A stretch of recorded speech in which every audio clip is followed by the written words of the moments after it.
আজকে অনেকদিন পর চিকেন কষা হলো। Hello everyone, welcome back to my YouTube channel Arpita Chanda. কেমন আছেন সবাই? আশা করি সবাই অনেক ভালো আছেন। আমিও আপনাদের আশীর্বাদে অনেক ভালো আছি। তো আজ নতুন আরও একটি রেসিপিতে আপনাদের সবাইকে স্বাগত। আজ আমাদের বাড়িতে চিকেন কষা হচ্ছে। তো দেখুন, প্রথমেই ফোড়ন দিয়ে দিল, এরপর পেঁয়াজ কুচি দিয়ে দিল, এটাকে ভালো করে লাল লাল করে ভেজে এরপর এই যে মশলা বাটাটা, যেটা সবার বাড়িতেই হয় সাধারণত, পেঁয়াজ রসুন আদা জিরে শুকনো লঙ্কা বাটা, এটা দিয়েই মাংস রান্না হয়। একে একে করে মশলাগুলো সব দিয়ে দিচ্ছে। মশলাগুলো দিয়ে সুন্দর করে কষাতে হবে। দেখুন, এক এক করে মশলাগুলো দিয়ে দিচ্ছি। এভাবে সুন্দর করে বেটে মানে আলাদা আলাদা করে রাখলে তো দেখতেও সুন্দর লাগে এবং দিতেও সুবিধা হয় আর কি। তো এই যে মাংস কষানোর পালা, সরি মশলা কষানোর পালা চলছে। এবার মাংসটা দিয়ে দেওয়ার পালা। তো এখানে এটা ছিল মানে যে দেশি মাংস আছে, দেশি মুরগির মাংস এটা আর কি। তো সুন্দর করে মাংসটা কষানো হচ্ছে। দেখুন, আপনারা যারা নতুন আমার ভিডিও দেখছেন তারা প্লিজ আমাকে সাবস্ক্রাইব করবেন এবং আমার ভিডিওতে লাইক কমেন্ট করবেন, আমার পাশে থাকবেন। আপনাদের সহযোগিতায় আমার ভিডিও বানাতে আরও সাহায্য হবে।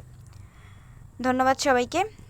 তো আবারও মাংস রেসিপিতে ফিরে যাওয়া যাক। এবার দেখুন, এর মধ্যে লবণ হলুদ মরিচের গুঁড়ো এগুলো আমরা দিয়ে দিচ্ছি। দিয়ে আবার এগুলো কষাবো। দেখতে থাকুন, কষাচ্ছি। কষাতে কষাতে দেখুন এরকম একটা কালার চলে আসলো। কালারটা কিন্তু খারাপ না, ভালোই এসেছে। এবার মানে মাংস থেকে জল ছেড়ে গিয়েছে, অনেকটা হয়ে এসেছে আর কি।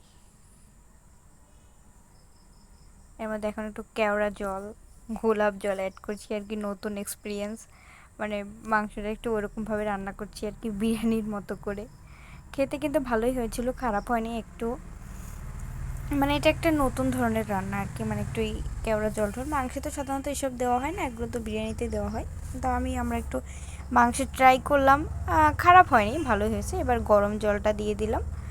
গরম জল দিয়ে ফুটানোর পালা। ফুটে গেলেই তো রেডি মাংস। এরপর উপর থেকে হালকা জিরে গুঁড়ো বা গরম মশলা গুঁড়ো দিয়ে দিলেই রেডি মাংস। খেতে কিন্তু ভালোই হয়েছিল। আপনারা এরকমভাবে রান্না করতে চাইলে অবশ্যই রান্না করতে পারেন। এবার ভাজা আলুটা দিয়ে দিচ্ছি, সে সময় আলু দিতে মনে নেই, এখন দিয়ে এলো। ধন্যবাদ সবাইকে। আজকের ভিডিও এই পর্যন্তই, আবার দেখা হবে।